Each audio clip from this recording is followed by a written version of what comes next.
Hello students, welcome back to my channel Shubham lecture. जितने भी student इस बार 12th में हैं और जिनको बोर्ड एग्जाम 2023 देना है वो आज के इस वीडियो को शुरू से लेकर लास्ट तक देखेंगे, क्योंकि ये क्लास 12 हिंदी का एक महा मैराथन क्लास है। देखिए स्टूडेंट, सिर्फ 50 मिनट के वीडियो को अगर आप शुरू से लेकर लास्ट तक देख लेंगे तो आपका 50 नंबर एक ही वीडियो में पक्का हो जाएगा। यानी कि आज के इस वीडियो में हम क्लास 12 हिंदी का जो खंड खा है, ठीक है, जिसमें आपके हिंदी संस्कृत, हिंदी व्याकरण, निबंध, रस, छंद, अलंकार ये सब आते हैं, इन सभी को हम एक ही वीडियो में पढ़ेंगे।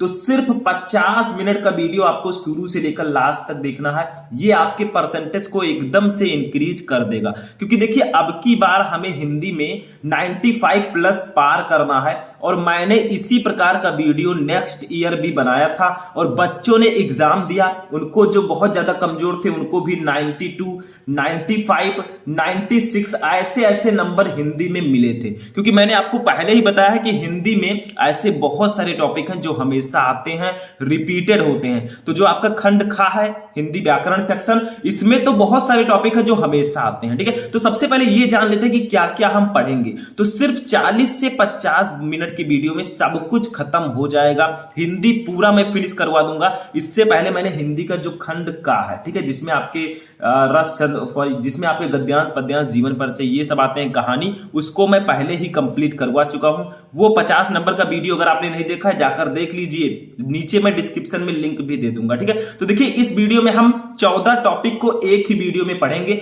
आपके खंड खा में टोटल 14 टॉपिक हैं। कौन कौन से टॉपिक है जिसको हम इस वीडियो में पढ़ने वाले हैं, पूरा जो आपका खंड खा है पूरा सॉल्यूशन मैं लेकर आया हूं। सबसे पहला देखिए हिंदी संस्कृत का गद्यांश, दूसरा है हिंदी संस्कृत पद्यांश या श्लोक। इन सबको हम सॉल्व करेंगे। आपको बोर्ड एग्जाम में कैसे सॉल्व करना है, कौन सा इंपॉर्टेंट है, सब कुछ मैं अभी सॉल्व करके बताऊंगा। तीसरा देखिए मुहावरे एवं लोकोक्तियां, चौथा संधि विच्छेद, पांचवा टॉपिक है विभक्ति एवं वचन, छठवां है शब्द युग्म, सातवां टॉपिक है शब्द अर्थ, आठवां टॉपिक है अनेक शब्दों के लिए एक शब्द, और नौवां टॉपिक है वाक्य संशोधन, ठीक है। अभी भी और भी टॉपिक हैं क्योंकि हम 14 टॉपिक पढ़ेंगे। तो देखिए 10 नंबर टॉपिक है रस। जितने भी इंपॉर्टेंट रस हैं, चाहे वो हास्य रस हो, करुण रस हो, वीर रस हो, सबको हम इस वीडियो में पढ़ेंगे। 11 नंबर टॉपिक है छंद, 12 नंबर टॉपिक है अलंकार, सबको हम पढ़ेंगे। ध्यान से समझिएगा ये वीडियो अगर आप देख लेते हैं, क्योंकि इसमें बहुत सारे टॉपिक हैं जो हमेशा आते हैं, तो आपका 50 नंबर बिल्कुल पक्का हो जाएगा। सिर्फ आपको ये वीडियो देखना है। 13 नंबर है पत्र लेखन। हम पत्र कैसे लिखे, बहुत सारे स्टूडेंट कंफ्यूज रहते हैं, वो भी मैं अभी आपको लिखकर बताऊंगा, लिखना सिखाऊंगा। 14 नंबर है निबंध। किसी एक टॉपिक पर हम निबंध भी लिखेंगे, ठीक है। तो इतना बड़ा वीडियो बनाने में बहुत ज्यादा मेहनत लगा है, तो आप लोग सबसे पहले इस वीडियो को लाइक कर दीजिएगा। अगर आप इस वीडियो को 10,000 लाइक्स तक पहुंचा देते हैं, किसी तरह पहुंचा दीजिए 10,000 लाइक्स, तो मैं इंग्लिश का ऐसे ही महामैराथन क्लास लेकर आऊंगा कि आपको कैसे आर्टिकल लिखना है, कैसे लेटर लिखना है, कैसे आपको ग्रामर के क्वेश्चन सॉल्व करें, पूरा इंग्लिश में एक ही वीडियो में पढ़ा दूंगा, ठीक है। लेकिन इसके लिए आप लोग इस वीडियो को लाइक कीजिए, चैनल पर नए चैनल को सब्सक्राइब जरूर कर लीजिए, क्योंकि सब्सक्राइब नहीं करेंगे तो आपको वो वीडियो नहीं मिल पाएगा, ठीक है। तो उसको सब्सक्राइब करके जरूर रखिएगा, ठीक है। तो इसमें जितने भी टॉपिक हैं 14 टॉपिक, हम एक एक करके सबको पढ़ेंगे। थोड़ा बड़ा वीडियो बन जाएगा, लेकिन अब आपको कुछ अगर बड़ा करना है तो थोड़ा बड़ा देखना भी होगा, ठीक है, थोड़ा लॉन्ग वीडियो देखना भी होगा। तो सिर्फ 40 से 50 मिनट की वीडियो में सब कुछ खत्म कर दूंगा। तो चलिए स्टार्ट करते हैं आज का ये वीडियो। सबसे पहले हम पढ़ेंगे हिंदी संस्कृत का गद्यांश, जो इंपॉर्टेंट है। इसको सॉल्व कैसे करें, सबसे पहले इसको पढ़ेंगे, फिर एक एक करके हम सबको पढ़ेंगे, ठीक है। तो चलिए पढ़ते हैं सबसे पहला।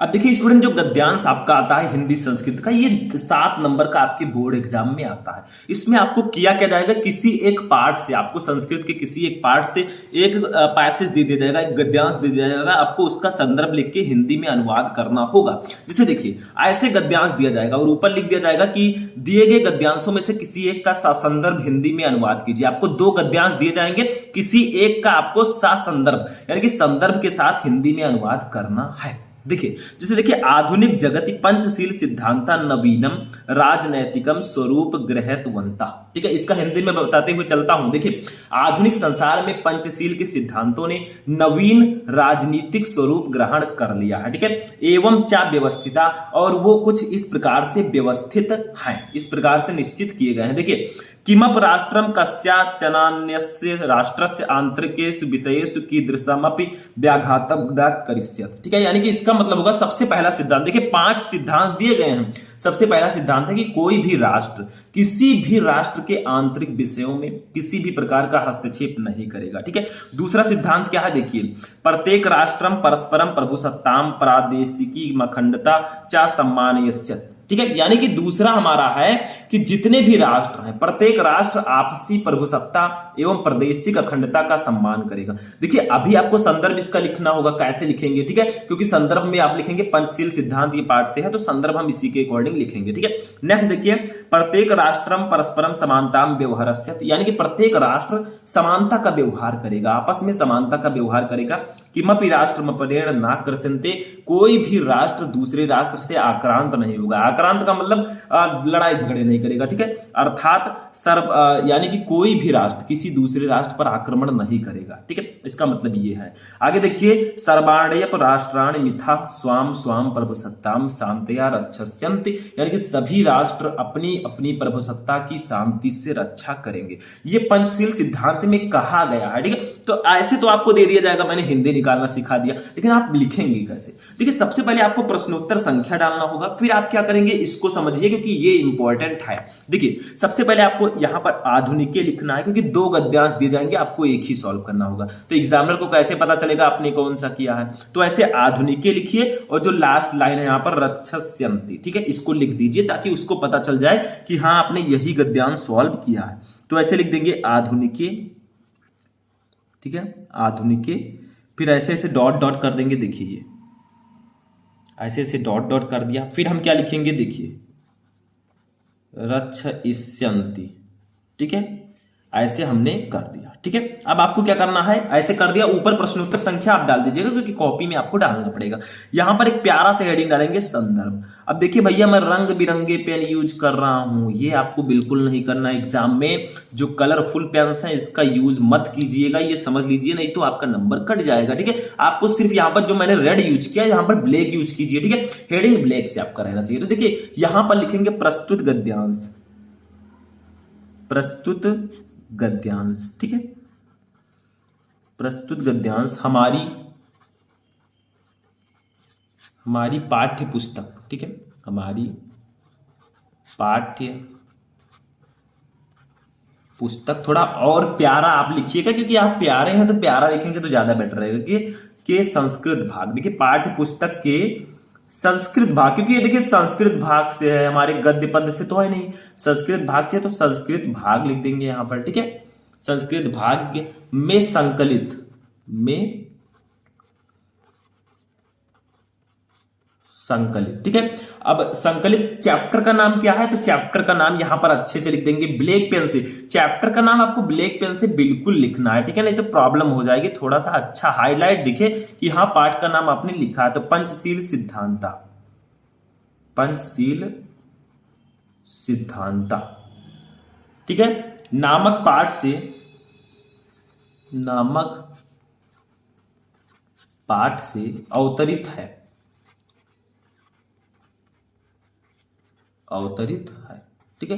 तो ये आपका हो जाएगा संदर्भ। संदर्भ में क्या लिखा हमने, प्रस्तुत गद्यांश हमारी पाठ्य पुस्तक के संस्कृत भाग में संकलित पंचशील सिद्धांता नामक पाठ से अवतरित है। देखिए यहां पर हमें किसी लेखक का नाम तो लिखना नहीं है क्योंकि संदर्भ में हम संस्कृत में केवल पाठ का नाम लिखते हैं, ठीक है। अब यहां पर अनुवाद, अनुवाद तो मैंने पहले ही आपको बता दिया, वही मैंने यहां पर लिख रखा है। देखिए आधुनिक संसार में पंचशील, ऐसे हेडिंग डालना है अनुवाद, और आपको लिख देना है जो आपको हिंदी अर्थ इसका पता हो, ठीक है। जो मैं इसमें बता रहा हूं ये बहुत इंपॉर्टेंट है। देखिए आधुनिक संसार में पंचशील के सिद्धांतों ने नवीन राजनीतिक स्वरूप ग्रहण कर लिया है और वे इस प्रकार निश्चित किए गए हैं। देखिए मैंने बताया था कोई भी राष्ट्र किसी अन्य राष्ट्र के आंतरिक विषयों में किसी भी प्रकार का हस्तक्षेप नहीं करेगा। प्रत्येक राष्ट्र आपसी प्रभुसत्ता एवं प्रादेशिक अखंडता का सम्मान करेगा, दूसरा हो गया। तीसरा है प्रत्येक राष्ट्र आपस में समानता का व्यवहार करेगा, तीसरा। चौथा है कोई भी राष्ट्र दूसरे से आक्रांत नहीं होगा, यानी कि दूसरे से पर आक्रमण नहीं करेगा। और पांचवा है सभी राष्ट्र अपनी अपनी प्रभुसत्ता की शांति से रक्षा करेंगे, ठीक है। ये पांचों हो गया। अब भैया यहां पर आपका 7 नंबर कंप्लीट हो गया। अगर आप ऐसे लिख देंगे, संदर्भ लिखकर आपको अनुवाद लिख देंगे, 7 नंबर फ्री में रखा है। अब ये कौन कौन से चैप्टर से आ सकते हैं गद्यांश? देखिए 3 चैप्टर सबसे ज्यादा इंपॉर्टेंट है। एक है संस्कृत भाषा या महत्वम, एक है महामना मालवीय और एक है पंचशील सिद्धांत। ठीक है, ये 3 चैप्टर सबसे ज्यादा इंपॉर्टेंट है। बाकी जातक कथा ये सब हो गया, इससे आप जरूर पढ़ लीजिएगा। ठीक है, तो गद्यांश ऐसे सॉल्व करेंगे। ले भैया 7 नंबर कहीं गया ही नहीं है। ऐसे ऐसे मैं अभी पूरा आपका जो हिंदी व्याकरण का सेक्शन है पूरा मैं बताऊंगा। ठीक है, चलिए दूसरा देखते हैं क्या है पद्यांश। अब देखिए स्टूडेंट, दूसरा जो हमारा है ये है संस्कृत का पद्यांश या इसी को श्लोक बोलते हैं। ये भी 7 नंबर का आएगा। इसमें भी कुछ नहीं है, कुछ भी नहीं है। इसमें सिर्फ आप एक चैप्टर पढ़ लीजिए, वो है आपका सुभाषित रत्नानी। अगर आपने इस पूरे चैप्टर के जितने भी श्लोक हैं उसको पढ़ लिए, 7 नंबर कहीं नहीं जाएगा, आपके हाथ में है। एक चैप्टर और है जातक कथा, उसमें सिर्फ एक ही श्लोक दिया गया है, उसको पढ़ लेंगे बस, 7 नंबर कहीं नहीं गया। तो ये 7 नंबर आपका बिल्कुल रखा रहता है। इसको जाइए सुभाषित रत्नानी चैप्टर के जितने भी श्लोक हैं सबको पढ़ लीजिए। इसीलिए मैंने आपसे कहा था कि हमारा जो ऐप है शुभम लेक्चरर, उसको प्ले स्टोर से डाउनलोड कर लीजिए। वहां पर मैंने पूरा नोट दे दिया है। ठीक है, तो वहां से जाइए, आपको मेरा व्हाट्सएप नंबर मिल जाएगा, वहां से आप मुझसे कांटेक्ट भी कर सकते हैं। ठीक है, तो देखिए क्या है, ऐसे पद्यांश दिया जाएगा। देखिए, उदेति सविता ताम्रस्त्राम्र एवास्तमेव च संपत्तो च विपत्तो च महता मेक रूपता। ठीक है, इसका मतलब क्या होगा? देखिए, उदेति सविता ताम्र एवास्तमेत च, यानी कि जो सूर्य होता है, जो हमारा सन है, वो उदित होते समय भी लाल होता है। देखिए, जब सूर्य उदय होता है तब भी वो लाल होता है, और जब सूर्य अस्त होता है तब भी वो लाल ही होता है। इसी प्रकार से जो हमारे साधु हैं, ठीक है, जो हमारे महापुरुष हैं, देखिए संपत्तो चा विपत्तो, वे दुख और सुख में, यानी कि संपत्ति और विपत्ति दोनों स्थितियों में चा महता में एक रूपता, यानी कि जो हमारे महापुरुष हैं वो एक रूप होते हैं, यानी कि सुख और दुख में दोनों में वो पीड़ित नहीं होते, अपितु वो संभाव से सुख और दुख दोनों को ग्रहण करते हैं। वो दोनों को सुख भी आपस में बांटते हैं, दुख भी बांटते हैं। ठीक है, तो यहां पर कहने का मतलब है कि उदेति सविता ताम्रस्ताम्र एवास्तमेत च, यानी कि सूर्य जो है वो उदित होते समय भी लाल होता है और अस्त होते समय भी लाल होता है। संपत्तो च विपत्तो च महता में एक रूपता, यानी कि जो हमारे महापुरुष हैं वो संपत्ति और विपत्ति में ठीक उसी प्रकार से जो है वो एक रूप होते हैं, यानी कि वो आपस में समानता का व्यवहार करते हैं, चाहे संपत्ति हो चाहे विपत्ति हो। इसको भी सॉल्व करना, 2 इसमें भी रहेंगे, आपको एक ही करना होगा। तो ऐसे लिखिए उदेति। ठीक है, ये लिख दिया हमने उदेति। ठीक है, फिर ऐसे डॉट डॉट कर देंगे बढ़िया से। देखिए डॉट डॉट हमने कर दिया। फिर जो हमारा लास्ट है, देखिए महता मेक रूपता, महता मेक रूपता। ठीक है, ऐसे कर दिया हमने। अब एक प्यारा सा हेडिंग डालेंगे हम, संदर्भ। क्या लिखेंगे? संदर्भ। ठीक है, हमने हेडिंग डाल दिया खूब अच्छा सा। ये लाल वाल मत यूज कीजिएगा भैया, मैं तो कर रहा हूं, लेकिन ये समझाने के लिए थोड़ा डिजाइनर रहेगा। ठीक है, अच्छा लगेगा, तो इसलिए मैंने कर रहा है। ठीक है, अब देखिए इसका संदर्भ कैसे लिखेंगे, क्योंकि देखिए संदर्भ में हमारे ये किस चैप्टर से लिया गया है? ये सुभाषित रत्नानी चैप्टर से लिया गया है। तो लिखेंगे प्रस्तुत पद्यांश, प्रस्तुत पद्यांश, या इसी को हम श्लोक भी बोलते हैं, या आप ऐसे लिख सकते हैं या श्लोक। ठीक है, दोनों में से कोई एक लिखिएगा, मैं दोनों लिख दे रहा हूं यहां पर। प्रस्तुत पद्यांश या श्लोक हमारी पाठ्य पुस्तक के, उसी तरह लिखना है हमारी पाठ्य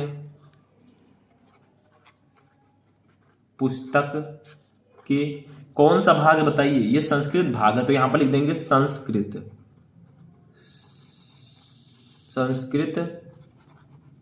भाग। ठीक है, अब संस्कृत भाग में संकलित, अब आपको नाम लिखना है चैप्टर का, में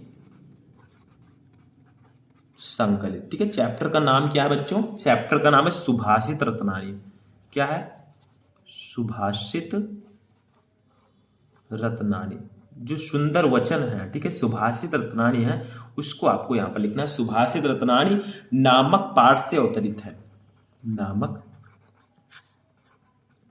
पाठ से अवतरित है, यानी कि लिया गया है। ठीक है, अवतरित है।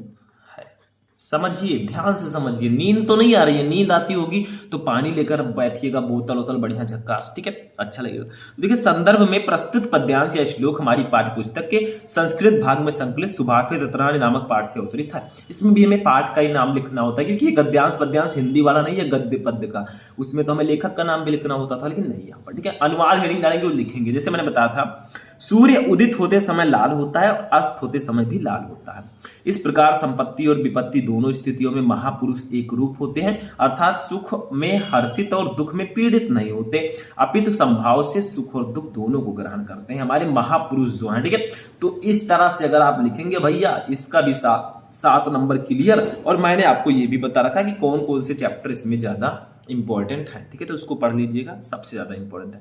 तो ये हो गया हमारा गद्यांश और पद्यांश, 14 नंबर हम कंप्लीट कर चुके हैं। अब चलते हैं अपने हिंदी व्याकरण की तरफ, जो हमारा कौन कौन सा है, मुहावरे, हम लोकोक्तियां, शब्द युग्म, ये सब है। ठीक है, चलिए देखते हैं।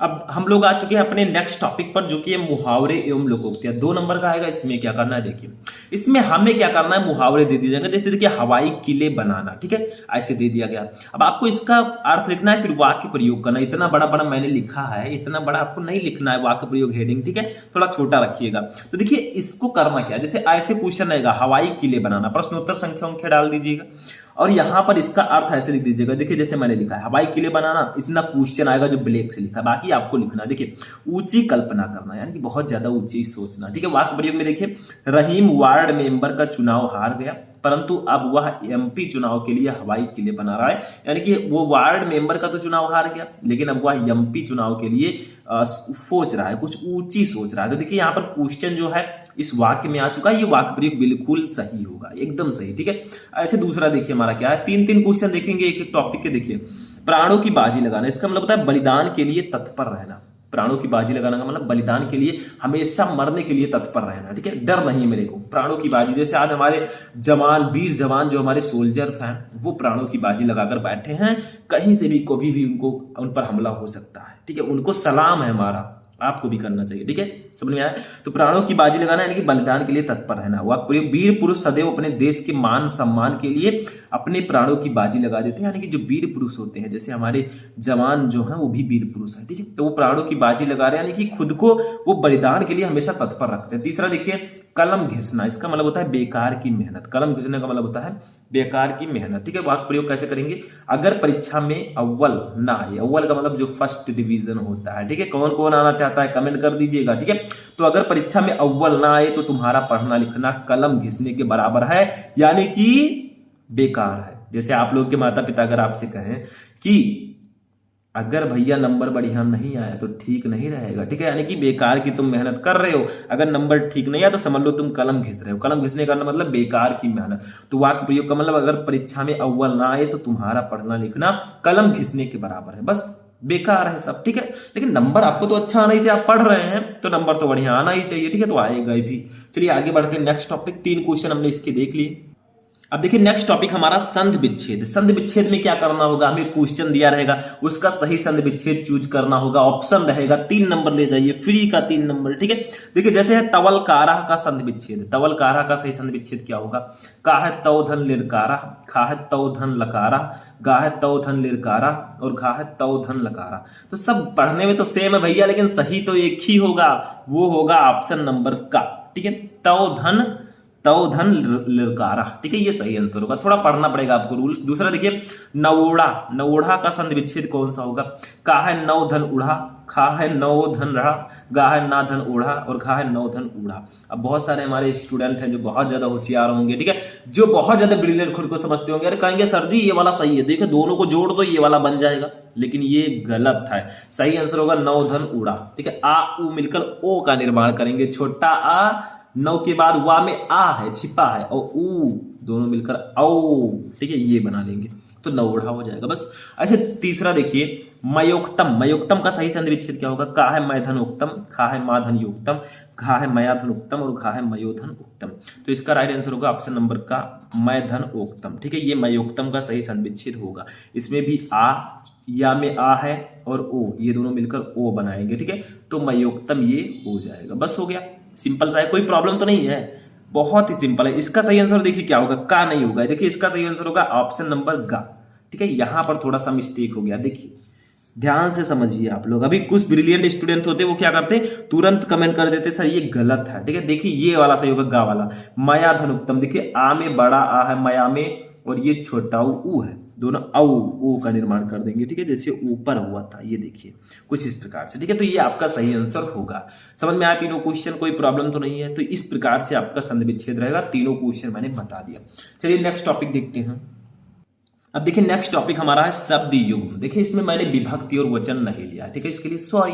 तो चलिए आगे बढ़ते हैं शब्द युग्म पर। इसमें क्या होता है देखिए, जैसे प्रथा प्रथा, ठीक है, दो रहेंगे ऐसे क्वेश्चन, आपको इसका सही अर्थ बताना होगा कि इसका सही मीनिंग क्या होगा, ठीक है। जो पहले उसका अर्थ पहले, जो बाद में उसका अर्थ बाद में। तो प्रथा प्रथा देखिए, का है तरीका और परंपरा, खा है अर्जुन और कुंती, गा है विशाल और पृथ्वी, खा है रीत रिवाज और कुंती, ठीक है। तो इसका राइट आंसर हो जाएगा ऑप्शन नंबर घ, रीत रिवाज। देखिए प्रथा का मतलब तो आपको पता ही है, रीत रिवाज, और कुंती, प्रथा का मतलब होगा कुंती। तो ये घा वाला ऑप्शन आपका राइट होगा, ठीक है। ऐसे दूसरा देखिए, जो पहले उसका पहले होगा। दूसरा देखिए स्वापच स्वापच, दोनों पढ़ने में थोड़ा सेम लग रहे हैं, इसमें आधा सा ये वाला, इसमें दूसरा वाला, ठीक है, बस थोड़ा डिफरेंस। देखिए का है दुष्ट और सज्जन, खा है चांडाल और स्वयं पाकी, गा है स्वयं पाकी और चांडाल, खा है दुर्जन और साधु। तो इसका राइट आंसर होगा ऑप्शन नंबर खास, चांडाल और स्वयं पाकी। देखिए स्वपच का मतलब होता है चांडाल, डर लगता है भूत वाले, ठीक है। स्वपच का मतलब होता है स्वयं पाकी, बस हो गया। ऐसे आपको चूज करना है सही आंसर। तीसरा देखिए, इसका सबको पता होगा, किसको नहीं पता है, because I am a Indian, we are Indian, ठीक है। तो देखिए भारती भारतीय, तो पीछे वाला तो पता चल गया होगा, भारतीय भारत का रहने वाला हूं, ठीक है। तो का है सरस्वती और भारत का रहने वाला, खा है भार ढोने वाला और भर्ती करने वाला, गा है भार में लगी हुई और चुनाव, खा है एक जाति और एक व्यक्ति। तो इसको तो सभी पहचान लेंगे, क्योंकि भारतीय का मतलब भारत में रहने वाला, तो का वाला सही होगा, बस हो गया, ठीक है। समझ में आया। तो इसमें कुछ नहीं करना है, सिर्फ आपको सही आंसर चूज करके लिखना है। समझ में आ गया, इसके भी 3 क्वेश्चन समझ में आ गए। चलिए नेक्स्ट टॉपिक देखते हैं, क्योंकि ज्यादा समय है नहीं, हम लोग बहुत सारे टॉपिक इस वीडियो में पढ़ेंगे, तो धीरे धीरे पढ़िए, सब पढ़िए, क्योंकि अब की बार 90 पार, ठीक है। चलिए देखते हैं। अब देखिए नेक्स्ट टॉपिक हमारा है अनेकार्थी शब्द। इसका मतलब क्या होता है अनेकार्थी शब्द? जैसे आप लोग छोटे छोटे थे तो पर्यायवाची शब्द पढ़ते थे, इसी को हम इंग्लिश में सिनोनिम्स बोलते हैं, ठीक है। मतलब एक ही शब्द के कई अर्थ हैं, ठीक है। जैसे देखिए पत्नी, पत्नी को हम कई नामों से जानते हैं, इसको जानते हैं भारिया से, ठीक है, भारिया भी पत्नी को बोलते हैं, भार नहीं भारिया, ठीक है। शाह धर्मिणी भी बोलते हैं, शाह धर्मिणी, ठीक है। उसके बाद में हम और भी बोलते हैं इनको परिणीता, ठीक है, परिणीता। अब ये सब आप लोग कह के पुकारिएगा नहीं तो झगड़ा हो जाए, ठीक है। जिसके पास वाइफ होगी वो लोग कहने लगेंगे तो प्रॉब्लम हो जाएगी, ठीक है। कहीं भारिया कौन है, शाह धर्मिणी, मतलब इसको बोलते हैं, पत्नी को इन सब नामों से जानते हैं, यही आपको लिखना है। पत्र, पत्र को भी हम कई नामों से जानते हैं, देखिए चिट्ठी भी बोलते हैं पत्र को, ये तो सबको पता है, चिट्ठी आई है चिट्ठी आई है, ठीक है। और उसके बाद में हम पत्ता को भी पत्र बोलते हैं, पत्ता जो हमारा होता है लीव्स, ठीक है, पत्ता हो गया। उसके बाद में हम किसको बोलते हैं, पंख को भी बोलते हैं, ठीक है, तो पंख लिख देंगे यहाँ पर, हो गया। ऐसे तीसरा देखिए पद, पद को हम क्या क्या बोलते हैं, पद को हम गीत भी बोलते हैं, पैर भी बोलते हैं, स्थान भी बोलते हैं, ठीक है। तो ऐसे इनके कई अर्थ हैं, इसी को बोलेंगे अनेकार्थी शब्द या सिनोनिम्स बोल सकते हैं, ठीक है, इंग्लिश में। समझ में आ गया, हो गया, तीनों समझ में आ गया। चलिए नेक्स्ट टॉपिक है हमारा अनेक शब्दों के लिए एक शब्द। इसका मतलब क्या होगा, आपको वन वर्ड सब्स्टिट्यूट करना है, अनेक शब्द के लिए एक शब्द बताना। जैसे देखिए, जो अपने काम से जी चुराता हो उसे हम एक शब्द में क्या कहेंगे, काम चोर, सुना होगा, काम चोर कहेंगे, अपने कामों से जी चुरा रहा है, ठीक है। दूसरा देखिए, जो स्त्री कविता लिखती हो उसे हम लोग बोलेंगे कवित्री, जो पुरुष कविता लिखता हो उसे क्या बोलेंगे, देखिए कवित्री इस प्रकार से लिखा जाता है, ठीक है। जो पुरुष कविता लिखता है उसे हम लोग कवि बोलेंगे, बस हो गया, ये कवित्री हो गया, ठीक है। ऐसे तीसरा देखिए, आकाश चूमने वाला, उसको हम लोग बोलते हैं गगन चुंबी, ठीक है। गगन, आकाश को गगन बोलेंगे, चूमने वाला का चुंबी बोलेंगे, ठीक है, तो गगन चुंबी। जैसे जब विराट कोहली या रोहित शर्मा सिक्सर मारते हैं, छक्का मारते हैं, यादव जी भी आ चुके हैं, सूर्य कुमार, तो क्या होता है, गगन चुंबी छक्का, ठीक है। समझ में आया, मैग्निफिसेंट, शानदार। तो ये आपका हो जाएगा अनेकार्थी शब्द, ठीक है। ऐसे नेक्स्ट टॉपिक देखते हैं अपना हिंदी व्याकरण का लास्ट टॉपिक, वाक्य संशोधन। इसका मतलब क्या होगा, वाक्य संशोधन का मतलब होता है वाक्यों को सही करके लिखना। संशोधन का मतलब ही होता है सही करना, कुछ भी गलती है। जैसे देखिए, आपका भविष्य उज्जवल हो, इसमें गलती क्या है, बहुत सारे बच्चे कहेंगे अरे सर जी ये तो गलती ही नहीं है, 2 नंबर क्लियर हो गया, सही सही दिया गया था। देखिए गलत है, उज्जवल किस प्रकार से लिखते हैं ये ध्यान देना, आपका भविष्य, ठीक है, उज्जवल इस प्रकार से, 2 आधा जा रहेगा, फिर वा रहेगा, फिर ला रहेगा। इसमें देखिए एक आधा जा है, एक पूरा जा है, लेकिन यहां पर दोनों आधा जा रहेगा, ठीक है, तो उज्जवल हो। अब ये सही है, थोड़ी सी एक वर्ड में थोड़ी सी गलती थी, उसी के लिए नंबर आपका कट जाता, ठीक है। तो ऐसा बिल्कुल भी नहीं करना है। दूसरा देखिए क्या है, मुझे चाय का गर्म प्याला दो, इसमें गलती क्या है? देखिए, मुझे गर्म चाय का प्याला दो, क्योंकि चाय का गर्म प्याला यानी कि प्याला गर्म है, चाय गर्म है, ठीक है। तो मुझे जो गर्म है जिसकी विशेषता है उसको उसके साथ लिखना है, गर्म चाय। देखिए, चाय गर्म है तो चाय के आगे हम गर्म लिखेंगे, क्योंकि ये चाय की विशेषता है, ठीक है। का प्याला दो, तो मुझे गर्म चाय का प्याला दो। ऐसे तीसरा देखिए क्या है, मैं स्वयं अपने आप आपके पास आ रही हूं। तो इसमें गलती क्या है? मैं स्वयं अपने आप लिखने की क्या जरूरत है? जब स्वयं का मतलब ही अपने आप होता है तो हम इतना ही लिख देंगे, मैं स्वयं आपके पास आ रही हूं। अपने आप लिखने की जरूरत नहीं है, क्योंकि स्वयं का मतलब ही अपने आप होता है। तो आपके लिख दीजिएगा, सॉरी का लिख दीजिएगा इसको, ठीक है। आपके पास आ रहा हूं, आ रहा, मैं स्वयं आपके पास आ रहा हूं। अब ये सही है, बस हो गया। तो ऐसी छोटी छोटी गलतियां होंगी इसमें, इसको सही कर दीजिए, नंबर ले जाइए, फ्री में रखा है, ठीक है। आइए, ले जाइए, खाइए, बस हो गया, ठीक है। चलिए नेक्स्ट टॉपिक देखते हैं। अब देखिए स्टूडेंट, वो भी हमारा हो चुका है ग्रामर सेक्शन। अब आते हैं रस, छंद, अलंकार पे। सबसे इंपॉर्टेंट टॉपिक, सभी रस एक वीडियो में। देखिए, पहले हम रस को पढ़ेंगे। आपके 12th में 3 रस सबसे ज्यादा इंपॉर्टेंट है, खाने वाला रस नहीं। देखिए ध्यान दीजिएगा, ये 3 रस सबसे ज्यादा इंपॉर्टेंट है। इन तीनों को पढ़ लेंगे, 2 नंबर आपका कहीं जाएगा ही नहीं। ये 2 नंबर ले लीजिए, उठा लीजिए 2 नंबर, ठीक है, अच्छे से। तो 2 नंबर इसका। अभी अलंकार और छंद देखेंगे 2-2, अरे 6 नंबर तो ये आपके कहीं नहीं गए हैं, ये फिक्स होते हैं। ये ध्यान दीजिए कि ये जो नंबर होते हैं बिल्कुल फिक्स होते हैं। तो देखिए, रस को समझने के लिए हमें कुछ और समझना होगा। देखिए, हम इसमें 2 रस पढ़ेंगे, हास्य रस और करुण रस, ठीक है। वीर रस आपको खुद से ही पढ़ना है, क्योंकि 2 में से एक तो आना ही आना है, हास्य या करुण, ठीक है। पहले रस पढ़ेंगे, फिर अलंकार, फिर छंद को हम पढ़ेंगे, ठीक है। तो रस में एक चीज याद रखिए, रस को अगर आपको समझना है तो इसका स्थायी भाव समझना होगा। अभी मैं बहुत ही सिंपल तरीके से आपको डेफिनेशन बताऊंगा, मतलब इसको आपको उदाहरण के साथ इसको लिखना होता है, ठीक है। इतना करना होता है, आपको पूरा नंबर इसके लिए मिलता है। तो रस का, अगर रस को पढ़ना है तो अस्थाई भाव आपको जरूर पढ़ना होगा। अब देखिए, यहां पर सबसे पहले देखते हैं हास्य रस का अस्थाई भाव। हास्य रस का अस्थाई भाव, ठीक है, अस्थाई भाव। तो देखिए, हास्य रस का अस्थाई भाव, देखिए यहां पर हास है, हास्य रस में हंसी आती है, ठीक है। हास्य कवियों को आपने सुना होगा, तो ये हास, इसका अस्थाई भाव हास होता है, ठीक है। दूसरी कंडीशन, करुण रस का अस्थाई भाव। करुण का मतलब ही करुण भैया, करुण रस का अस्थाई भाव, ठीक है। करुण का मतलब थोड़ी सी चिंता, थोड़ा सा दुख, ठीक है। तो करुण रस का अस्थाई भाव है शोक। अस्थाई भाव मतलब इसका मेन पॉइंट, इसी के अकॉर्डिंग अभी हम देखिए डेफिनेशन भी लिख देंगे, परिभाषा भी। वीर रस का भी मैं बता दे रहा हूं, क्योंकि वीर रस का जानना जरूरी है, मैं यहां पर बता दूंगा, बाकी आप लिख दीजिएगा, ठीक है। वीर रस का अस्थाई भाव, ठीक है। तो वीर रस का अस्थाई भाव होता है भैया उत्साह, ठीक है। वीर रस, वीर में उत्साह आता है, ठीक है। मारधार, ये देखिए कितना अच्छा लग रहा है, पिक्चर देख रहे हैं, ठीक है। तो ये चीज पहले ध्यान दीजिए कि जो अस्थाई भाव होता है, हास रस का हास, करुण रस का शोक, वीर रस का उत्साह, ठीक है। अब देखिए, यहां पर सबसे पहले हास रस को पढ़ते हैं। अभी देखिए कैसे डेफिनेशन हम बनाएंगे। हास रस का अस्थाई भाव हास है, जब हास नामक अस्थाई भाव विभाव, अनुभाव और संचारी भावों से संयोग करता है तो वह हास्य रस कहलाता है। देखिए, मैंने अस्थाई भाव से इसका डेफिनेशन बना दिया, आप लिख देंगे, नंबर पूरा मिल जाएगा। देखिए, हास्य रस का अस्थाई भाव हास है, परिभाषा में पहला ही लाइन है, हास्य रस का अस्थाई भाव हास है। अब देखिए, जब हास नामक अस्थाई भाव विभाव, अनुभाव और संचारी भाव से संयोग करता है तो हास्य रस कहलाता है। यही अगर करुण रस का लिखना हो तो करुण रस का अस्थाई भाव शोक है, जब शोक नामक अस्थाई भाव विभाव, अनुभाव, संचारी भाव से संयोग करता है तो करुण रस कहलाता है। तो यहां पर क्या करना है, जो अस्थाई भाव है वो चेंज कर देना है, बाकी डेफिनेशन इसका बिल्कुल बिल्कुल सेम ही रहने वाला है, ठीक है। तो ये इतना समझ में आ गया, इसमें कुछ भी नहीं था। अब इसका उदाहरण हम समझते हैं, क्योंकि उदाहरण जब तक नहीं समझेंगे कुछ भी नहीं होने वाला, ठीक है। तो सबसे पहले उदाहरण इसका समझ लेते हैं क्या है। देखिए, यहां पर लिखेंगे उदाहरण, एक हेडिंग डालेंगे अच्छा सा, मैंने बताया आपको ब्लैक पेन से डालना है, ठीक है। तो उदाहरण लिखेंगे।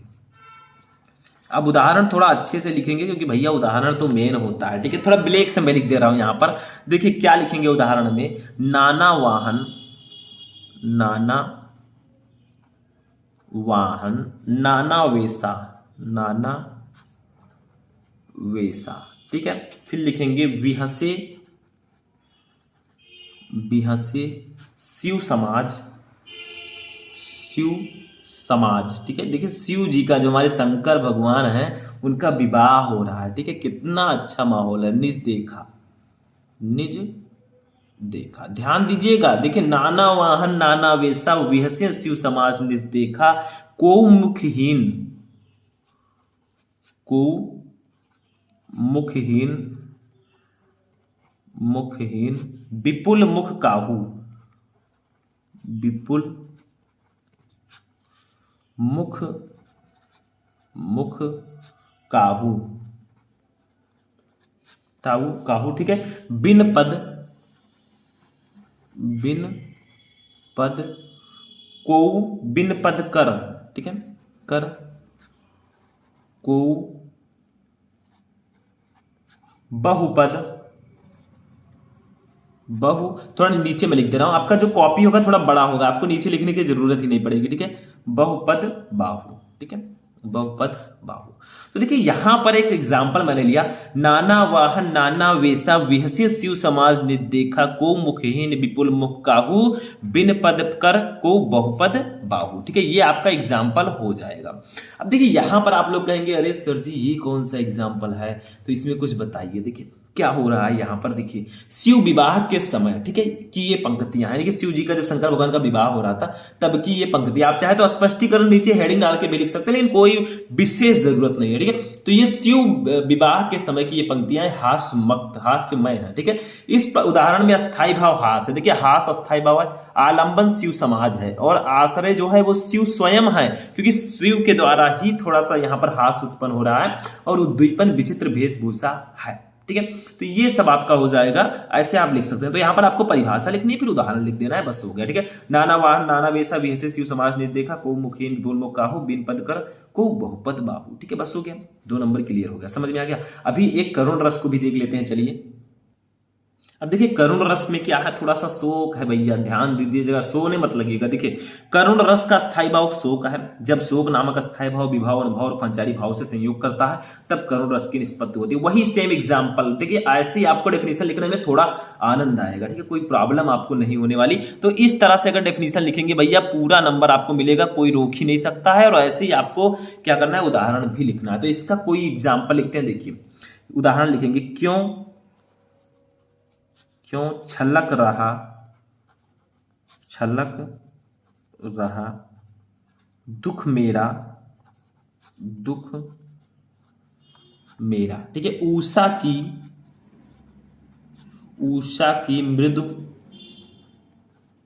मृदु अलकों में, उषा की मृदु पलकों में,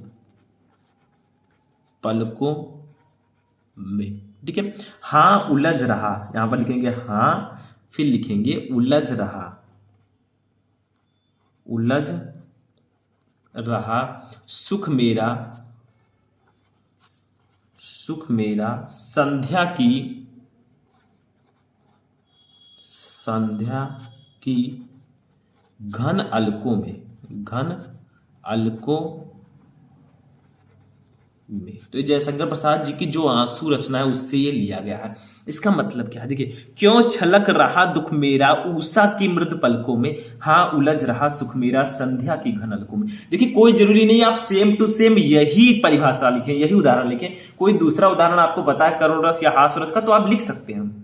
मैंने ऐसा कसम नहीं खा रखा कि हाँ यही आपको लिखना है। तो देखिए क्यों छलक रहा दुख मेरा उषा की मृदु पलकों में, हाँ उलझ रहा सुख मेरा संध्या की घन अलकों में। देखिए प्रस्तुत पद में कवि ने अपनी प्रेयसी के विरह में रुदन का वर्णन किया, लेकिन थोड़ा सा शोक है इसमें। कवि के हृदय का शोक अस्थायी भाव है, यहाँ प्रियतम आलम्बन है तथा प्रेमी आश्रय है, ठीक है। कवि के हृदय के उद्गार जो है वो अनुभाव है, ठीक है। तो ऐसा यहाँ पर कुछ दुख के साथ बताया जा रहा है, क्यों छलक रहा दुख मेरा, क्यों छलक रहा है, ठीक है। तो ये आपका हो जाएगा उदाहरण, इसको भी नोट कर लीजिए। देखिए उदाहरण मैं बता सकता हूँ, हिंदी का मैं लेक्चरर तो हूं नहीं कि आपको पूरा बता दूंगा वैसे, ठीक है। तो इसको आप ध्यान से समझ लीजिएगा। चलिए आगे बढ़ते हैं, नेक्स्ट टॉपिक देखते हैं, अलंकार, ठीक है। चलिए हमने रस का तो 2 नंबर क्लियर कर लिया, अब अलंकार में देखते हैं। देखिए अलंकार में 4 जो अलंकार हैं सबसे ज्यादा इंपॉर्टेंट है, वो चारों कौन कौन से हैं, अनुप्रास, यमक, ठीक है, रूपक और उपमा, ठीक है। ये चारों सबसे इंपॉर्टेंट है और इन चारों को अगर आप पढ़ लेते हैं 2 नंबर ले लीजिए बिल्कुल फ्री में, ठीक है। और ये चारों मैं आपको बताऊंगा, 2 नंबर क्लियर करा दूंगा, क्योंकि मैंने भी कसम खा रखी है कि जितने भी बच्चे पढ़ रहे हैं सबको टॉपर बनना है हिंदी में बिल्कुल से, ठीक है। तो देखिए सबसे पहले पढ़ते हैं अनुप्रास अलंकार। देखिए इसमें कुछ है नहीं। देखिए वह अलंकार जिसमें समान वर्णों की बार बार आवृत्ति हो अनुप्रास अलंकार कहलाता है। यानी कि ऐसा अलंकार जिसमें समान वर्ण की, एक ही वर्ण की बार बार आवृत्ति हो, वो अनुप्रास अलंकार कहलाएगा। ठीक है, उदाहरण देखिए अभी समझ में आ जाएगा। यहाँ पर हेडिंग डालेंगे बढ़िया सा उदाहरण। ठीक है, और लिखेंगे चारु चंद्र की चंचल किरणें। देखिए चा कितनी बार आ रहा है आप भी समझ सकते हैं। चारु चंद्र की चंचल किरणें, चंचल किरणें, ठीक है, खेल रही थी जल थल में। ऐसे लिखेंगे, खेल रही थी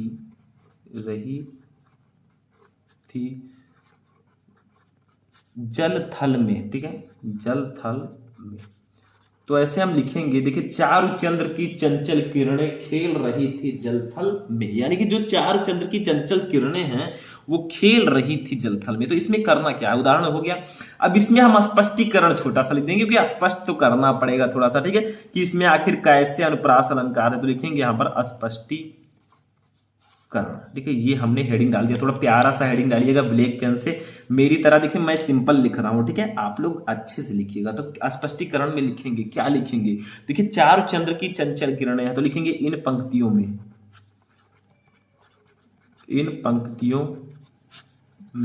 ठीक है, देखिए चा वर्ण की जो चा है, ठीक है, देखिए चारु चंद्र की चंचल किरणें। मैंने बताया अनुप्रास अलंकार क्या होता है, वह अलंकार जिसमें समान वर्ण की बार बार आवृत्ति होती है। देखिए चा की बार बार आवृत्ति हुई है, तो ये आपका कौन सा अलंकार होगा, वो अनुप्रास अलंकार। ठीक है, तो चा वर्ण की बार बार आवृत्ति हुई है, अतः यहां कौन सा अलंकार है, बताइए बच्चों, बताइए जल्दी से। अनुप्रास अलंकार है। ठीक है, अनुप्रास अलंकार है। ठीक है, तो इन पंक्तियों में चा वर्ण की बार बार आवृत्ति हुई है, अतः यहां पर अनुप्रास अलंकार होगा। बस हो गया, अलंकार समझ में आ गया अनुप्रास वाला। अभी 3 अलंकार और हम पढ़ेंगे क्योंकि 2 नंबर एकदम पक्का करेंगे। ठीक है, तो चलिए दूसरा देखते हैं क्या है। अब देखिए दूसरा हमारा है यमक अलंकार। यमक अलंकार क्या होता है भैया, बताइए, आप लोग बताइए, यमक अलंकार का मतलब क्या होता है। यमक का अर्थ है जोड़ा, युग्म या जोड़ा, यानी कि पेयर्स, जोड़े। ठीक है, वह अलंकार जिसमें कोई शब्द एक से अधिक बार आए परंतु उसके अर्थ भिन्न भिन्न हो, यमक अलंकार कहलाता है। यानी कि यमक का अर्थ है जोड़ा, तो वह अलंकार जिसमें कोई शब्द एक से अधिक बार आए, कोई शब्द है वो एक से ज्यादा बार आ रहा है और दोनों के अर्थ भी भिन्न भिन्न हो, उसे हम यमक अलंकार बोलते हैं। तो कैसे समझेंगे, क्योंकि उदाहरण के बिना समझ में नहीं आएगा। एग्जाम्पल समझ गए तो भैया सब समझ गए। ठीक है, तो एग्जाम्पल में हम लोग लिखेंगे, एक एग्जाम्पल लेंगे काली घटा का। देखिए ऐसे लिखेंगे, काली घटा का घमंड घटा। जो काली घटा है उसका घमंड घट गया है। ठीक है, तो काली घटा का घमंड घटा, नभ मंडल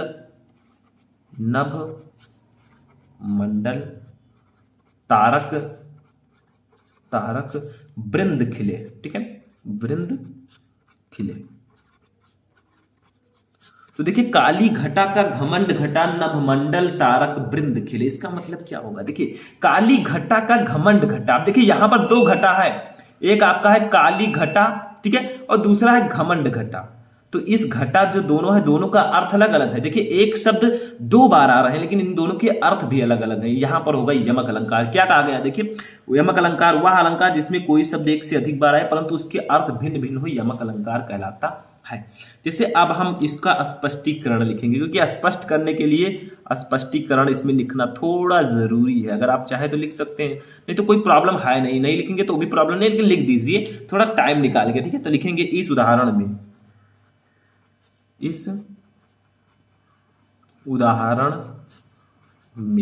ठीक है, देखिए इस उदाहरण में घटा, यहां पर ऐसे लिखेंगे घटा, क्योंकि ये हाईलाइट चीज है तो ब्लैक से लिखेंगे। तो घटा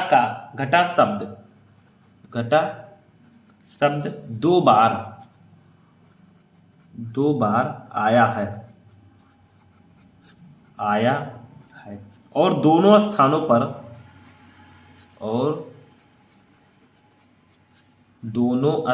पर स्थानों पर इसका अर्थ भिन्न भिन्न है, इसका अर्थ भिन्न भिन्न है। ठीक है, तो इस उदाहरण में घटा शब्द 2 बार आया है और दोनों स्थानों पर इसका अर्थ भिन्न भिन्न है। यानी कि क्या क्या होगा देखिए, फर्स्ट वाले घटा का अर्थ क्या होगा ये बताइए, और दूसरे वाले घटा का अर्थ क्या होगा ये बताइए। ठीक है, तो फर्स्ट वाले घटा का अर्थ होगा बादल।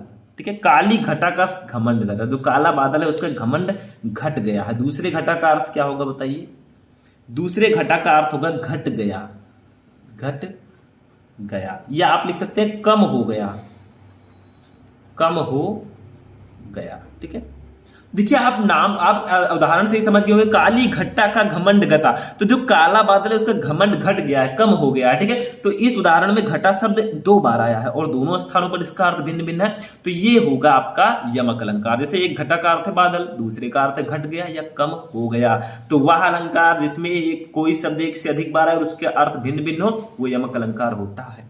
हो गया, कोई प्रॉब्लम तो नहीं है, नहीं होनी चाहिए, बहुत सिंपल है। तो इसको भी नोट कर लीजिए, तब हम नेक्स्ट टॉपिक देखेंगे। अब देखिए स्टूडेंट, नेक्स्ट टॉपिक हमारा है रूपक अलंकार, मतलब नेक्स्ट अलंकार है। ठीक है, रूपक अलंकार, यहां पर क्या होता है, जहां उपमेय में उपमान का अभेद रूप से आरोप किया जाए वहां रूपक अलंकार होता है। और आप कहेंगे अरे सर जी ये ऐसे बता दिया, ये इसमें होगा क्या, उपमेय क्या है, उपमान क्या है। तो देखिए यहां पर ध्यान दे दीजिए, उपमेय देखिए मैंने थोड़ा दूसरी तरह से बोल दिया। ठीक है, तो उपमेय क्या है, उपमान क्या है। ठीक है, बच्चे कंफ्यूज हो जाएंगे। तो उपमेय का मतलब क्या होता है, देखिए जिसकी तुलना की जाए, जिसकी कंपैरिजन की जाए। ठीक है, तो यहां पर लिखेंगे जिसकी तुलना की जाए, ये होता है भैया उपमेय। ठीक है, दूसरी कंडीशन उपमान क्या होता है, जिससे तुलना की जाए, यानी कि जिससे हम तुलना करें, तो जिससे तुलना की जाए, ये होगा उपमान। तो उपमेय का मतलब होता है जिसकी तुलना की जाए। देखिए जहां उपमेय में उपमान का अभेद रूप से आरोप किया जाए वहां रूपक अलंकार होता है। तो उपमेय का मतलब जिसकी तुलना की जाए और उपमान का मतलब जिससे तुलना की जाए। ठीक है, अब एक उदाहरण देखते हैं भैया, उदाहरण के बिना काम होने वाला नहीं है, तो यहां पर एग्जाम्पल डालेंगे हेडिंग। ठीक है, उदाहरण, क्योंकि उदाहरण तो हमें जानना ही होगा, उदाहरण के बिना कुछ समझ में नहीं आता है हमें अलंकार में। ठीक है, तो उदाहरण में क्या लिखेंगे, देखिए हरिपद कोमल कमल से, हरिपद कोमल, हरिपद, या इस तरह लिख दीजिए। ये वाला एग्जांपल यहां पर मत दीजिए, दूसरा एग्जांपल है। ठीक है, थोड़ा कट हो गया, कट आपको बिल्कुल भी नहीं करना है। एग्जांपल लिखेंगे चरण कमल, चरण कमल बंदो हरिराई, बंदो हरि राई। ठीक है, तो इसका एग्जांपल लिखेंगे चरण कमल बंदो हरि राई, यानी कि जो हरि जी के कमल हैं, कृष्ण जी के जो चरण है वो कमल के समान है। तो देखिए जिसकी तुलना की जाए वो क्या होता है, वो उपमेय होता है। तो देखिए चरण की तुलना कमल से की गई, तो किसकी तुलना की जा रही है, चरण की, तो ये उपमेय होगा। ठीक है, और किससे की जा रही है, ये की जा रही है कमल से, तो ये उपमान होगा। तो आप चाहे तो लिख सकते हैं चरण क्या है, यहां पर मैं लिख दूं उपमेय क्या है, उपमान क्या है। ठीक है, तो उपमेय क्या है, जिसकी तुलना की जाए, और उपमान क्या है, जिससे तुलना की जाए। ठीक है, उपमान हो जाएगा। तो उपमेय जो आपका होगा वो हो जाएगा चरण, क्योंकि जिसकी तुलना की जाए, तो चरण की तुलना किससे की जा रही है, जिससे की जाए कमल, तो ये उपमेय उपमान होगा।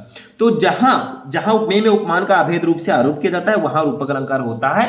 चरण कमल बंदो हरि राई, यहाँ पर श्री कृष्ण जी के चरण की तुलना कमल से की गई है। ठीक है, तो उपमेय चरण होगा, उपमान कमल होगा। बस हो गया, ये भी समझ में आ गया। चलिए नेक्स्ट देखते हैं अलंकार।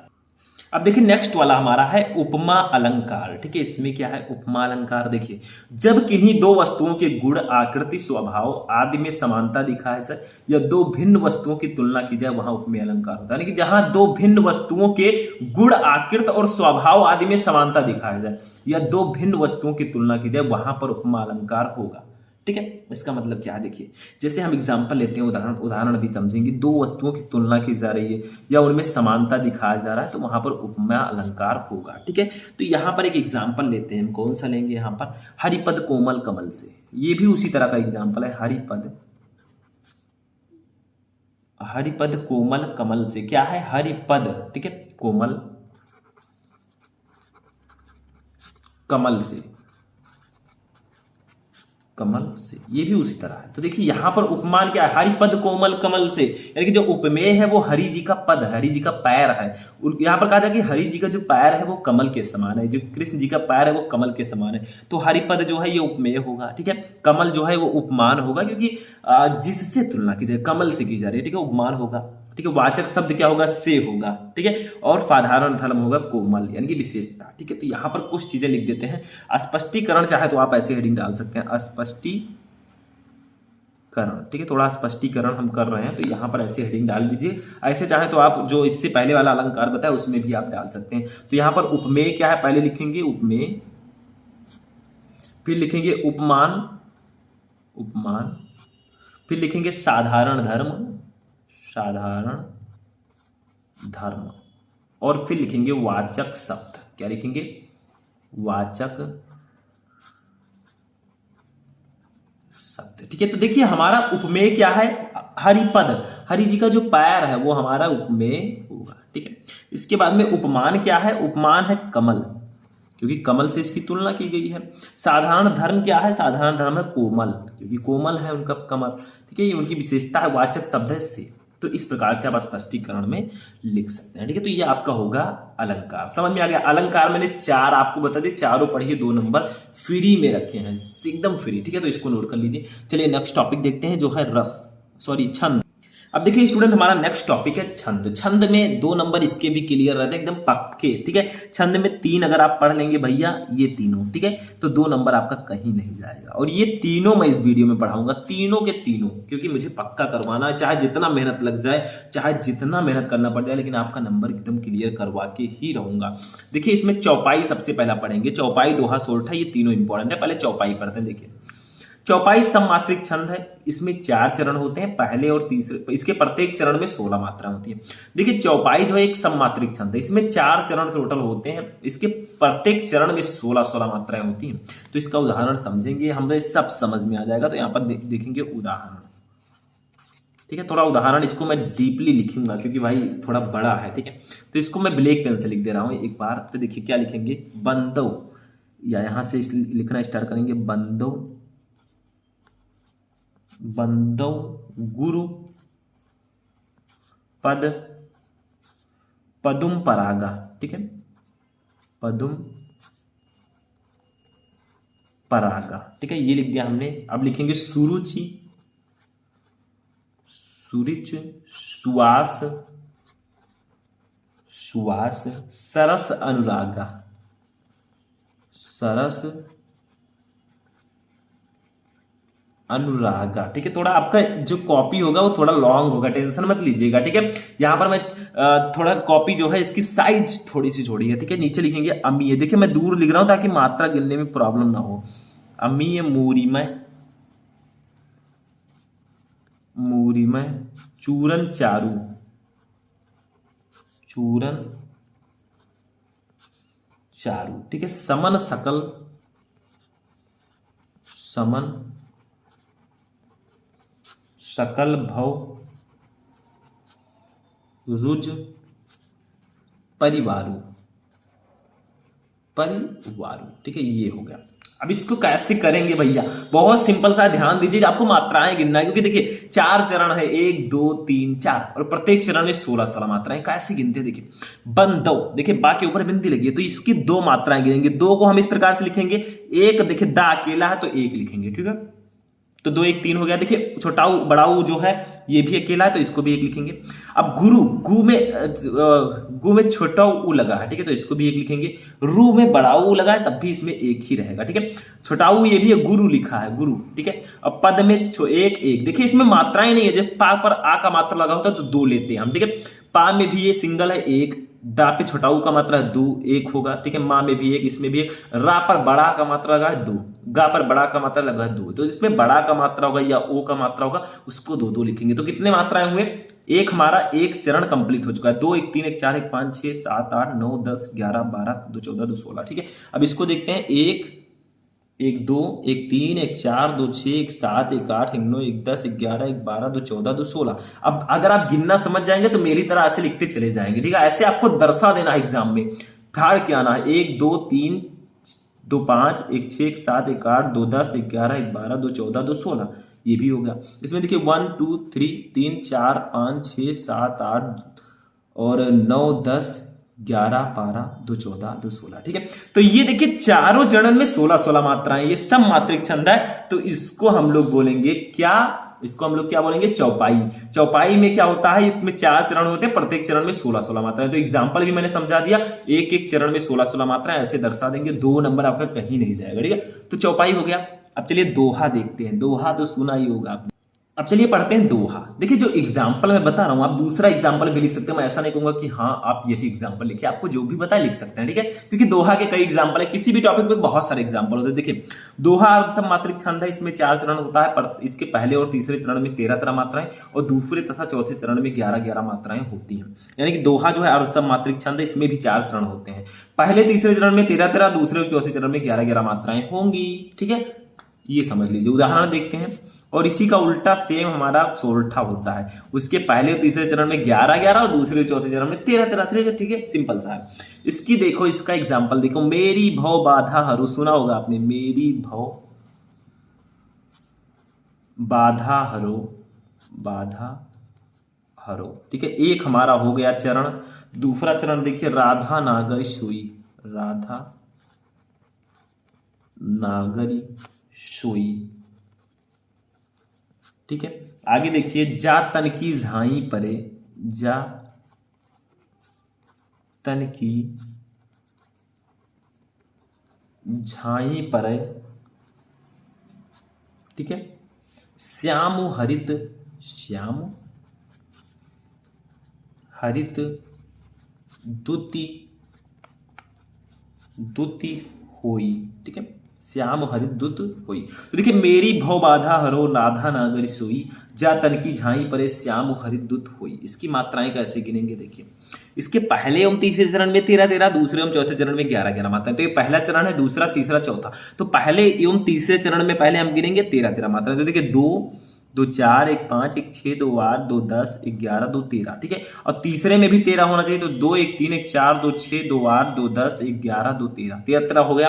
अब दूसरे और चौथे में 11 मतलब देखिए 2 2 4 2 6 1 7 1 8 2 10 1 11, गिनना आना चाहिए। देखिए रा पर बड़ा का मात्रा लगा, मैंने 2 लिखा। ये जो गा सिंपल सा, इसमें 1 लिखा मैंने, ठीक है। इसको देखिए, इसमें आधा सा नहीं लेंगे, इसको डायरेक्टली 2 1 3 1 4 1 5 1 6 1 7 1 8 2 10 1 11। तो देखिए पहले हम तीसरे चरण में 13 मात्राएं, दूसरे हम चौथे चरण में 11 मात्राएं हैं, गिन लीजिए। तो ये आपका होगा दोहा, ठीक है। बस हो गया इसका भी एग्जांपल। तो ऐसे लिखेंगे, आपको 2 नंबर इसका भी मिल जाएगा। अब लास्ट वाला देखते हैं, छंद में जो है सोरठा, उसको भी देख लेते हैं।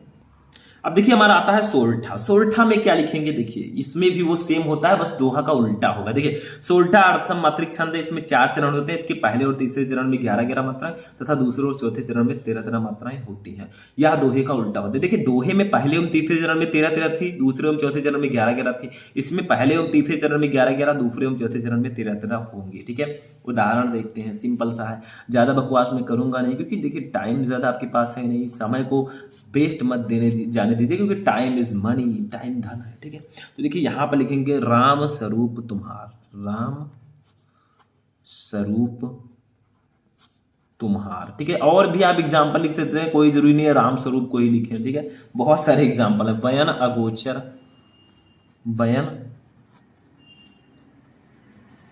अगोचर बुद्धि पर, बुद्धि पर, ठीक है। फिर लिखेंगे अविगत अकथ अपार, यहां पर लिखेंगे अविगत अकथ अपार, ठीक है। फिर लिखेंगे नेति नेति, नेति नेति नित निगम, निगम सोनू निगम नहीं, ठीक है, दूसरा निगम है कह, ये हो गया, बस हो गया। अब इसको गिनिए, पहले एवं तीसरे चरण में 11 होनी चाहिए, दूसरे एवं चौथे चरण में 13। तो देखिए 2 1 3 1 4 2 6 सॉरी 1 5 1 6 1 7 2 9 11, देखिए 2 1 3 1 4, ठीक है। यहां पर एक चीज आपको ध्यान देना, यहां पर जो स्वरूप है, तो इसको 2 लेंगे, ठीक है। गुरु, रू में छटाऊ का था, यहाँ पर स्वरूप है, रा पर बड़ाऊ का मात्रा लगा है, तो यहाँ पर 2 लेंगे। तो 2 1 3 1 4 2 6 1 7 1 8 2 10 11, ठीक है। इसमें देखिए पहले हम तीसरे चरण में 11 11, तो 1 2 3 4 1 5 1 6 1 7 1 8 2 10 11, तो पहले हम तीसरे चरण में 11 11 मात्राएं, और दूसरे हम चौथे में देखिए 1 2 3 4 6 7 8 9 9 और 2 11 12 13, तो दूसरे चरण में 13 हो गई। इसमें देखिए 2 1 3 1 2 5 1 6 1 7 1 8 1 9 1 10 1 11 1 12 1 13, तो देखिए पहले हम तीसरे चरण में 11 11, दूसरे हम चौथे चरण में 13 13, तो ये आपका होगा सोल्ठा, ठीक है। क्योंकि इसके पहले हम तीसरे चरण में 11 11, दूसरे हम चौथे चरण में 13 13 होंगी, तो ये सोल्ठा होगा। बस हो गया, ये भी आपका 2 नंबर क्लियर। तो यहां से मैंने छंद में मैं 3 आपको बताया, दोहा, सोल्ठा और चौपाई, ठीक है। तो यहां पर भी आपका ये तीनों कंप्लीट कर लेना, 2 नंबर आपका इसका क्लियर। तो रस छंद अलंकार का 6 नंबर क्लियर हो चुका है। अब चलिए आगे देखते हैं। अभी हमारा पत्र लेखन है, उसके बाद में निबंध है, 2 टॉपिक और बचे, उसको भी पढ़ लेते हैं, बस हमारा फिनिश हो जाएगा खंड खा, ठीक है। ध्यान से पढ़िएगा, बोरिंग बिल्कुल नहीं होने का, ठीक है। चलिए देखते हैं। अब देखिए स्टूडेंट, नेक्स्ट टॉपिक हमारा है पत्र लेखन। अब देखिए पत्र लेखन जो है ये आपके बोर्ड एग्जाम में 6 नंबर का आता है। इसमें आपको करना क्या होता है, देखिए पत्र लिखना होता है। जैसे देखिए हम एक टॉपिक पर पत्र लिखे हैं, उसको मैं दिखाना चाहता हूं, आप लोगों के सामने प्रेजेंट करना चाहता हूं, ठीक है। ऐसे ही आपको लिखना है। देखिए मैं साथ साथ अगर लिखता तो बहुत ज्यादा टाइम लगता, आपको भी पता है, ठीक है। तो चलिए देखते हैं। देखिए, बढ़ते हुए संक्रामक रोग की रोकथाम के लिए मुख्य चिकित्सा अधिकारी को एक प्रार्थना पत्र लिखिए। देखिए क्या है कि बढ़ता हुआ संक्रामक रोग है और हमारे जो प्राथमिक चिकित्सालय हैं, जो यहाँ पर सरकारी अस्पताल है, उसमें दवाएं नहीं उपलब्ध हैं, उसके लिए एक प्रार्थना पत्र लिखिए, ठीक है। बढ़ते हुए संक्रामक रोग की रोकथाम के लिए मुख्य चिकित्सा अधिकारी को एक पत्र लिखिए। तो देखिए हम लिखेंगे ऐसे, सेवा में पहले लिखेंगे, फिर मुख्य चिकित्सा अधिकारी मेरठ। देखिए जहां का भी दिया जाए वहां लिख सकते हैं, मेरठ या कहीं पे, ठीक है। विषय क्या रहेगा, पहले विषय, उसके बाद विषय लिखना है। विषय का मतलब किस टॉपिक पर आप पत्र लिख रहे हैं। तो देखिए प्राथमिक स्वास्थ्य केंद्र पर संक्रामक बीमारियों की दवाइयों का अभाव, ठीक है, यानी कि दवाइयों का अभाव है वहां पर, ठीक है, इसके लिए हम पत्र लिख रहे हैं, ठीक है। समझ में आया। तो देखिए महोदय, आपका क्वेश्चन ऐसे भी आ सकता है कि प्राथमिक स्वास्थ्य केंद्र पर संक्रामक बीमारियों की रोकथाम के लिए समुचित दवाइयों की उपलब्धता हेतु पत्र लिखिए। तो आपको लिखना है, ठीक है। महोदय लिखेंगे, फिर लिखेंगे थोड़ा सा उसके बारे में। देखिए ध्यान समझिए, लिखने का तरीका समझिए कैसे लिखते हैं। देखिए सेवा में मुख्य चिकित्सा अधिकारी, फिर विषय लिखेंगे हेडिंग डालकर, फिर महोदय लिखेंगे और उसके बारे में लिखेंगे। देखिए मैं आपका ध्यान क्षेत्र के प्राथमिक स्वास्थ्य केंद्र पर संक्रामक बीमारियों से बचाव के लिए इस्तेमाल की जाने वाली जरूरी दवाओं की कमी की ओर आकर्षित करना चाहता हूं। पूरे क्षेत्र में हैजा, डेंगू, ज्वर, मलेरिया, टीबी तथा पीत ज्वर, ये सब संक्रामक जैसे संक्रामक रोग अपने चरम बिंदु पर है, यानी कि संक्रामक रोग जो है वो फैले हुए हैं। थोड़ा सा आगे और आप लिख सकते हैं चाहे तो कि लेकिन वह आवश्यक दवाइयों के अभाव में डॉक्टर उचित इलाज नहीं कर पा रहे। वही डॉक्टर द्वारा पीड़ित को इलाज हेतु बाहर से जो लिखी जा रही दवाइयां हैं वो इतने ऊंचे मूल्य पर मिल रही हैं जो आम आदमी के पहुंच से बाहर है। थोड़ा आगे भी लिख सकते हैं, ठीक है। आगे देखिए, यहाँ प्राथमिक स्वास्थ्य केंद्र पर दवाइयों का अभाव है, इस कारण पीड़ितों की संख्या में कमी नहीं आ पा रही। पीड़ित की संख्या, जो रोगियों की संख्या बढ़ती जा रही है। अतः आपसे अनुरोध है कि इस मामले को संज्ञान में लेते हुए यथाशीघ्र समुचित दवाइयों को उपलब्ध कराने का कष्ट करें ताकि पीड़ितों को जरूरी इलाज समय पर मिल सके और समय रहते स्वास्थ्य लाभ ले सके। दिनांक इधर लिखिए, दिनांक नहीं लिखना, आपको ऐसे लिख देना है भवदीय। भवदीय का मतलब आप कौन लिख रहे हैं, मदन लाल, मदन लाल है भैया, मदन लाल खैर नगर मेरठ से हैं, ये मतलब लिख रहे हैं, ऐसा मैंने लिख दिया है। कोई भी नाम कुछ भी आप लिख सकते हैं, लेकिन नाम ना लिखें तो बेटर रहेगा, ठीक है। तो यहाँ पर अगर पत्र लिखना है तो आपको थोड़ा तरीका पता होना चाहिए। पहले सेवा में, फिर जिसको लिख रहे हैं उसको लिखना है, फिर विषय हेडिंग डालना है, फिर महोदय लिखकर उसके बारे में थोड़ा डीप से लिखना है, फिर लास्ट में आपसे अनुरोध उनसे करना है और दिनांक और ये डालकर आपको लिख देना है। बस हो गया। इस तरह से अगर आप पत्र लिखते हैं बोर्ड परीक्षा में तो आपको 6 नंबर एकदम फ्री में मिल जाएगा, ठीक है, एकदम पक्का है। तो ऐसे लिखिएगा। चलिए हो गया। चलिए लास्ट टॉपिक देखते हैं जो कि हमारा है निबंध। पूरे 9 नंबर का आता है, चलिए उसको भी देखते हैं। तो देखिए अब बारी आती है निबंध की, जो 9 नंबर का आता है, इसको भी कंप्लीट करेंगे। अब आप लोग कहेंगे सर अब मैं जिस टॉपिक पर निबंध बताऊंगा वो क्या है। देखिए मेरे प्रिय कवि तुलसीदास, ठीक है, या ऐसे भी आ सकता है मेरे प्रिय कवि, इस पर निबंध लिखिए। तो क्या करेंगे आप, आपके जो प्रिय हैं उसको लिख देंगे, ठीक है। तो मेरे तुलसीदास हैं तो मैंने तुलसीदास को लिख दिया, ऐसे हेडिंग डालेंगे, ठीक है, बीच में ऐसे ऐसे कर देंगे, चाहे आप रेड से कर दीजिए। अब आप कहेंगे सर ये ज्यादा इंपॉर्टेंट नहीं है, देखिए इंपॉर्टेंट है ये, और जो आगे इंपॉर्टेंट है जैसे कोरोना वायरस पर निबंध, पर्यावरण प्रदूषण पर निबंध, आतंकवाद पर निबंध, ये सब मैं आपको ऑलरेडी पढ़ा चुका हूं। बार बार एक ही चीज पढ़ाने से कोई फायदा है नहीं, बेनिफिट नहीं मिलेगा। तो थोड़ा अलग करते हैं, ठीक है। आपको निबंध देखना है, उसका तरीका समझना है कि हेडिंग कौन कौन से डालें, बाकी किसी भी टॉपिक पर आएगा आप लिख देंगे। सबसे पहला हेडिंग प्रस्तावना रहेगा, लास्ट हेडिंग रहेगा उपसंहार, ये ध्यान रखिएगा, ठीक है। तो प्रस्तावना में क्या लिखेंगे, देखिए संसार में अनेक प्रसिद्ध, आपको हेडिंग अगर इसमें अच्छे से डाल देंगे आपको पूरा नंबर मिल जाएगा। देखिए संसार में अनेक प्रसिद्ध साहित्यकार हुए हैं जिनकी अपनी अपनी विशेषताएं हैं। मेरे प्रिय साहित्यकार महाकवि तुलसीदास हैं। यद्यपि तुलसीदास जी के काव्य में भक्ति भावना की प्रधानता है, परंतु इनका काव्य कई सौ वर्षों के बाद भी भारतीय जनमानस में रचा बसा हुआ है और उनका मार्गदर्शन कर रहा है, इसलिए तुलसीदास मेरे प्रिय साहित्यकार हैं।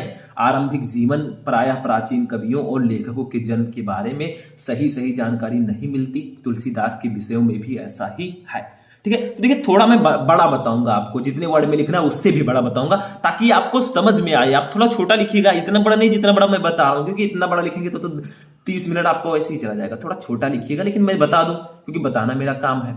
हल्का सा छोटा लिखिएगा क्योंकि ये सभी तो आप याद कर नहीं पाएंगे, कुछ कुछ लिखेंगे, ठीक है। चलिए आगे बढ़ते हैं। अब देखिए अभी इसी में और लिखिए, किंतु माना जाता है कि तुलसीदास का जन्म सन 1589 में उत्तर प्रदेश के बांदा जिले में हुआ था। इनके पिता का नाम आत्माराम दुबे तथा माता का नाम हुलसी था, ठीक है। ब्राह्मण माता पिता ने इन्हें अशुभ मानकर जन्म लेने के बाद ही इनका त्याग कर दिया था। इस कारण इनका बचपन बहुत कठिनाइयों में बीता। गुरु नरहर दास ने इनको शिक्षा दी। तुलसीदास जी का विवाह रत्नावली नामक कन्या से हुआ था। विवाह के उपरांत उसकी एक कट उक्ति सुनकर इन्होंने राम भक्ति को ही अपने जीवन का ध्येय बना लिया, ठीक है। इन्होंने अपने जीवन काल में लगभग 37 ग्रंथों की रचना की, परंतु इनके 12 ग्रंथ ही प्रमाणित माने जाते हैं। इस महान भक्त कवि का देहावसान संवत 1680 में हो गया, यानी कि 1680 में इनकी मृत्यु हो गई, ऐसा माना जाता है, ठीक है। आगे क्या लिखना है, अब हमें दूसरा हेडिंग डालना है। प्रस्तावना के बाद हमने ये हेडिंग डाला, इसमें देखिए दूसरा हेडिंग काव्यगत विशेषताएं। इनकी विशेषताएं क्या, देखिए तुलसीदास का जन्म ऐसे समय में हुआ था जब हिंदू समाज मुसलमान शासकों के अत्याचारों से आतंकित था। लोगों का नैतिक चरित्र गिर रहा था और लोग संस्कारहीन हो रहे थे। ऐसे में समाज के सामने एक आदर्श स्थापित करने की आवश्यकता थी ताकि लोग उचित अनुचित का भेद समझकर सही आचरण कर सके। यह भार तुलसीदास ने संभाला और रामचरितमानस नामक महान ग्रंथ की रचना की। इसके माध्यम से इन्होंने अपने प्रभु श्री राम का चरित्र चित्रण किया। हालांकि रामचरितमानस एक भक्ति भावना प्रधान काव्य है, परंतु इसके माध्यम से जनता को अपने सामाजिक कर्तव्यों का बोध हुआ। इसमें वर्णित विभिन्न घटनाओं और चरित्रों ने सामान्य जनमानस पर इन पर गहरा प्रभाव डाला, ठीक है। रामचरितमानस के अतिरिक्त इन्होंने कुछ और रचनाएं की, उनको भी जानते हैं। देखिए ऐसे लिखना है, इन्होंने कवितावली, गीतावली, दोहावली, विनय पत्रिका, जन्म जानकी मंगल, रामलला, नहचु, वरवय, रामायण, वैराग्य, संदीपनी, पार्वती मंगल आदि ग्रंथों की रचना की है, परंतु इनकी प्रसिद्ध का मुख्य आधार रामचरितमानस है। ये जो फेमस हुए ये अपनी रचना महाकाव्य रामचरितमानस के द्वारा ही फेमस हुए, ठीक है। आगे देखिए इन्होंने विभिन्न छंदों में रचना करके अपना पांडित्य का प्रदर्शन किया। तुलसी ने प्रबंध तथा मुक्त दोनों प्रकार के काव्यों में रचनाएं की। इनकी प्रशंसा में कवि जयशंकर प्रसाद ने क्या लिखा, देखिए इनकी प्रशंसा करते हुए जयशंकर प्रसाद जी ने लिखा है कि प्रभु का निर्भय सेवक था, स्वामी था अपना, जाग चुका था जग था जिसके आगे सपना, प्रबल प्रचारक था जो उस प्रभु की परमसत्ता का, अनुभव था संपूर्ण जिसे उसकी विभुतता का, राम छोड़कर और की जिसने कभी ना आस की, रामचरितमानस कमल जय हो तुलसीदास की, ठीक है। ये लिखा है जयशंकर प्रसाद जी ने, उनकी विशेषताओं को बताते हुए थोड़ा उनके बारे में लिखा है, ठीक है। अब लास्ट हेडिंग हमारा रहेगा उपसंहार। देखिए ज्यादा हेडिंग मैंने इसमें नहीं डाला, लेकिन थोड़ा बहुत हेडिंग आपको डालना है और इसके लिख देना है, क्योंकि जितने वर्ड में आपको लिखना है उतने में ही आप लिखेंगे, ठीक है। उपसंहार में क्या लिखेंगे, उपसंहार आपका लास्ट हेडिंग होना चाहिए, स्टार्टिंग में प्रस्तावना, ठीक है। तो उपसंहार में देखिए तुलसीदास जी अपनी इन्हीं सब विशेषताओं के कारण हिंदी साहित्य के अमर कवि हैं। निसंदेह इनका काव्य महान है। तुलसी ने अपने युग और भविष्य, स्वदेश और विश्व, व्यक्ति और समाज सभी के लिए महत्वपूर्ण सामग्री दी है, अतः ये मेरे प्रिय कवि हैं। अंत में इनके बारे में यही कहा जा सकता है कविता करके तुलसी ना लसे, कविता लसी पा तुलसी की कला। ठीक है, अंत में इनके बारे में हम यही कहेंगे। ठीक है, कि कविता करके तुलसी ना लसे, कविता लसी पा तुलसी की कला। ठीक है, तो ये इनके बारे में थोड़ा सा यहाँ पर लिखना है। तो उपसंहार में हमें इतना लिखना है। मैंने आपको बता दिया कि कैसे हम मेरे प्रिय कवि पर एक लेख लिख सकते हैं, निबंध लिख सकते हैं। 9 नंबर अगर आप इस प्रकार से लिखेंगे पक्का हो जाएगा। और भी बहुत सारे निबंध मैं आपको बता चुका हूं, उसको भी जाकर पढ़ लीजिएगा। तो आज यहीं पर हमारा जो 50 नंबर का पूरा पेपर है वो फिनिश होता है। खंड खा मैंने पूरा आपको बता दिया। ठीक है, बहुत लॉन्ग वीडियो नहीं है, 1 घंटे का वीडियो आप देख लीजिएगा। तो इस प्रकार से अगर आप इस वीडियो को शुरू से लेकर लास्ट तक देख लिए होंगे तो 50 नंबर आपका कहीं नहीं जाएगा। ऐसे ही आपको वीडियो देखने की जरूरत है, क्योंकि अब आपके पास ज्यादा समय नहीं है। ठीक है, तो जितने भी खंड खा में जितने भी क्वेश्चन आते हैं सभी का मैंने सॉल्यूशन दे दिया। 50 नंबर का पूरा पेपर मैं सॉल्व करवा चुका हूं। इससे पहले भी मैं आपको खंड का वीडियो दे चुका हूं, उसको भी जाकर देख लीजिएगा। तो 1 घंटे का पूरा ये वीडियो है जिसमें मैंने 14 टॉपिक आपको बता दिए। ठीक है, थोड़ा लॉन्ग वीडियो था और बहुत ही ज्यादा मेहनत किया था मैंने। तो इस वीडियो को आप लोग कर दीजिएगा लाइक, क्योंकि आपकी रिस्पॉन्सिबिलिटी बनती है, ताकि मैं आपको और भी वीडियो प्रोवाइड करा सकूं। चैनल पर नए, चैनल को भी सब्सक्राइब कर लीजिएगा। तो चलिए हम मिलते हैं किसी नेक्स्ट वीडियो में नेक्स्ट टॉपिक के साथ। तब तक आप लोग अपनी तैयारी करते रहें, और किसी भी टॉपिक में क्वेरी है तो कमेंट करके बताएं। तब तक के लिए जय हिंद।